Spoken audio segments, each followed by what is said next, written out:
Dizem que no gelo não há eco, que o som morre antes de voltar. Mas nas profundezas do Lago Vostok, na Antártida, alguma coisa devolvia os sussurros, mesmo quando ninguém falava.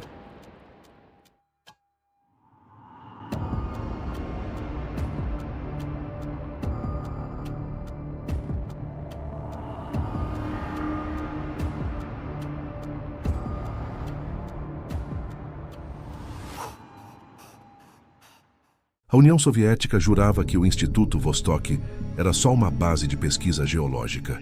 Cientistas, amostras, gelo. Mas não era. Era um projeto selado com mais sigilo que o programa nuclear. Em 1984, a equipe enviada para lá não voltou. Nem os corpos. Só uma mensagem atravessou o silêncio do continente branco. 14 segundos de ruído e uma frase abafada em russo. Eles abriram a câmara. Nós não devíamos ter cavado. Anos depois, um novo grupo foi enviado.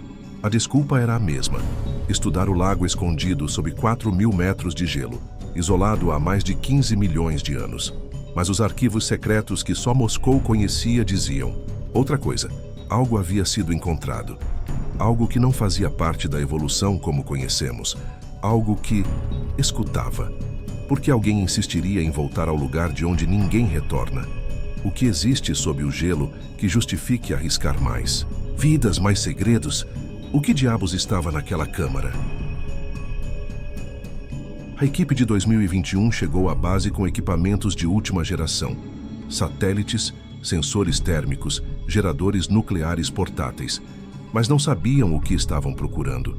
Só tinham instruções vagas: reativar a perfuração, descer até o ponto final e documentar tudo. A partir do terceiro dia, começaram os ruídos, primeiro suaves, estalos no gelo, como se a base estivesse viva. Depois sussurros nos comunicadores, mesmo quando estavam desligados. E então os sonhos começaram. Um dos técnicos, Alexei, acordou gritando: "Ela está olhando pela grade." Disseram que era só o isolamento afetando a mente, mas quando verificaram as câmeras da câmara principal, havia algo lá. Um borrão na lente com a forma quase humana. Você já reparou como o silêncio absoluto enlouquece mais rápido do que qualquer grito? Como o som da sua própria respiração vira tortura quando você tem certeza de que não está sozinho? No Instituto Vostok, esse silêncio não era só ausência de barulho. Era uma presença. Algo no ar, no gelo, no escuro. Um tipo de vazio que parecia olhar de volta.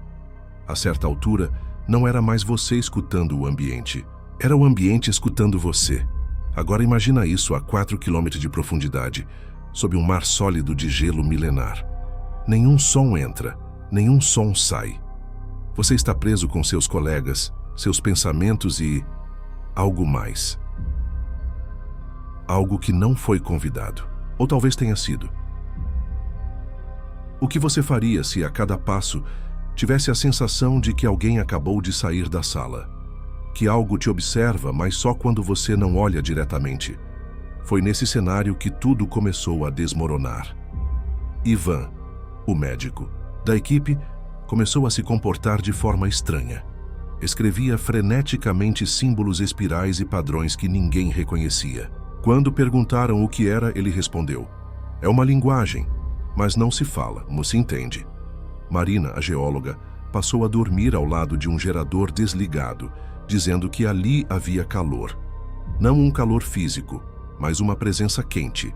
E então ela perguntou com aquele tom tranquilo demais: "Vocês também ouviram choro, né? Você seria quem num lugar desses?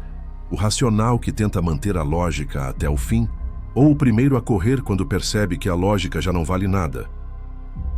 Na noite mais fria registrada na base, menos 83 graus Celsius, tudo falhou. O sistema apagou, o ar ficou denso, o frio parecia morder os ossos.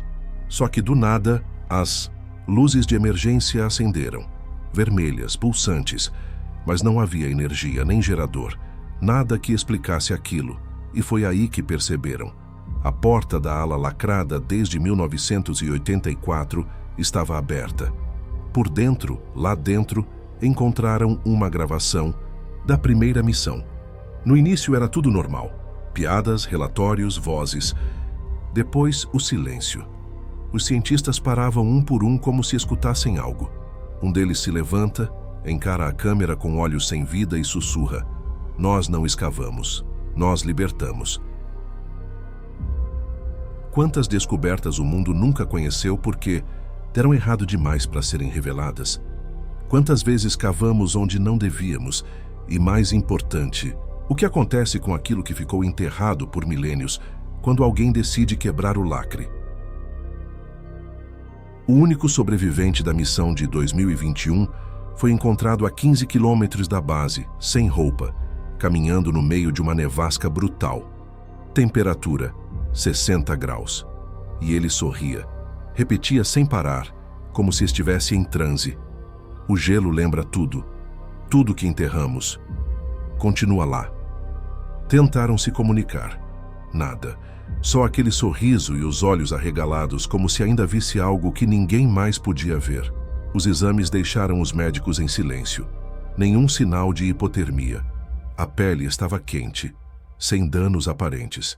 Mas os olhos dilatados demais, como se estivessem presos em alguma coisa que não ficou na superfície. Você confiaria na própria mente se ela começasse a te mostrar coisas que não deveriam existir? Quando o tempo se distorce e a realidade parece líquida, o Instituto Vostok continua selado, mas sob o gelo ainda há uma luz, fraca, pulsante, como um coração enterrado que insiste em bater. E dizem que, em noites sem vento, quando tudo para, é possível ouvir batidas. Não de fora para dentro, mas de dentro para fora. E aí, você escavaria?